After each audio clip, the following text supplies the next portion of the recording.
God is dead and we have killed him. And Friedrich Nietzsche the spoke జరతుష్ట్రాలో and the gay science అనే బుక్స్లో రాశాడు. So ఈ మాట ఫ్రెడరిక్ నీషే అన్నప్పుడు అప్పుడున్న రిలీజన్స్, అప్పుడున్న ఫిలాసఫర్స్, అప్పుడున్న ఇంటెలెక్చువల్స్ దేవుడు చచ్చిపోయాడు, దేవుడు చావుని సెలబ్రేట్ చేసుకుంటున్నాడు ఫ్రెడరిక్ నీషే అనుకున్నారు. కానీ Friedrich Nietzsche the God is dead అని ఎందుకు అన్నాడంటే 19th century వచ్చేసరికి యూరోపియన్ కంట్రీస్ మొత్తం సైన్స్, మోడర్నిటీ, రేషనలిజం, థింకింగ్ ఇటు సైడ్ పైన ఇస్తున్నారు. అప్పుడు దాకా ఉన్న ట్రెడిషనల్ రిలీజియన్స్ అన్ని బిలీఫ్స్, మూఢనమ్మకాలు వీటి మీద ఆధారపడి ఉన్నాయి. సో జనాలు ఎప్పుడైతే ఆలోచన మొదలు పెడతాడో అప్పుడు నీషేకి ఒక డౌట్ వచ్చింది.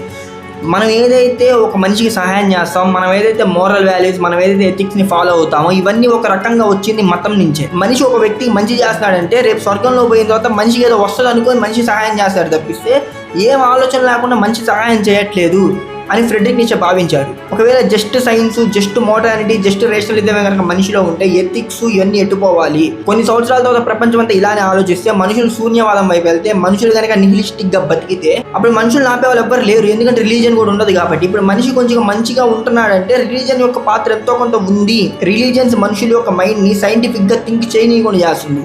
ఇప్పుడు కనుక సైన్స్ ఇలా ఉంది అంటే అది రిలీజన్ దాటుకొని వచ్చింది కాబట్టే సైన్స్ అనేది ఇలా ఉంది అని ఫ్రెడరిక్ నీషే అంటాడు. సో నిహిలిజం అనేది ఆప్షన్ కాదు, రిలీజన్ అనేది ఆప్షన్ కాదు.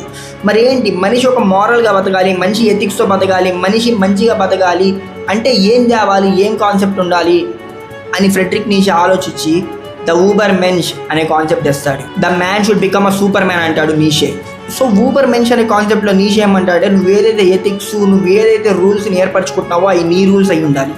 నువ్వేదైతే సత్యం అనుకుంటున్నావో అది నీ సత్యమై ఉండాలి.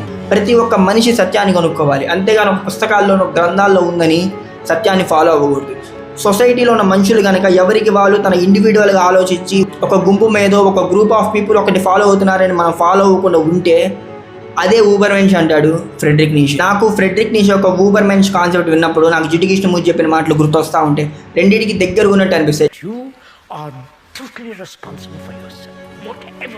జిడ్డు కృష్ణమూర్తి కూడా ఏ మెథడ్ ఇవ్వలేదు. జిడ్డు కృష్ణమూర్తి కూడా ఒక పుస్తకాన్ని ఒక దేన్నో ఫాలో అని చెప్పలేదు.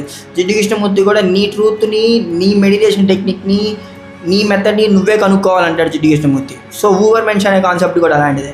యాక్చువల్లీ ఈ ఊబర్ మెన్స్ అనే కాన్సెప్ట్ చాలా పెద్దది. నేను సింపుల్గా ఒక రీల్లో చెప్పడానికి ట్రై చేశాను, but it is a big topic. So మనం నెక్స్ట్ వీడియోస్లో మాట్లాడుకుందాం.